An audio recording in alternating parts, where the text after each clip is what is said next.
This video is about how to rearrange the speed equation, which is v equals d over t. V stands for velocity, which is speed with a direction. Units that you would find velocity in would be things like kilometers per hour or meters per second. Kilometers would be the distance and hours would be the time, so your units are always distance over time. Right? Meters is also a unit for distance, and seconds is a unit of time. You can even have kilometers per second. It's just always distance over time. D stands for distance. Units for distance can include meters, kilometers, centimeters, or even millimeters. T stands for time.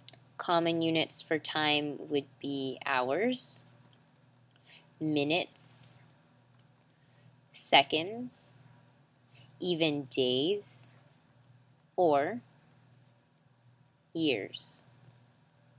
One important thing to note is v equals d over t can sometimes be represented as c equals d over t, and that is when you're dealing with light. C represents the speed of light, and this value is constant. So it's always about 3.0 times 10 to the power of 8 meters per second, or 3.0 times 10 to the power of 5 kilometers per second. Sometimes you'll have to rearrange v equals d over t. That way you can solve for d or solve for t. And there are a couple ways that you can tackle this question, and I'm going to show you using the cross multiplication method.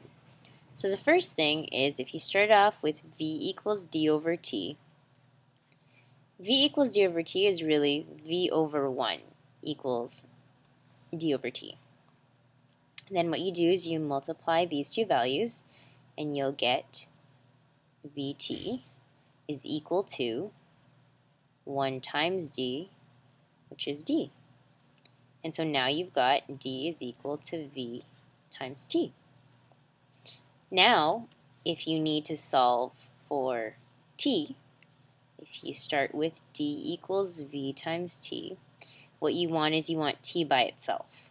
So what could you do to this one side to get rid of the v and have t by itself?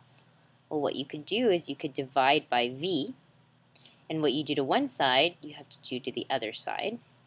And now you can cross out your v's, and you're left with t is equal to d over v.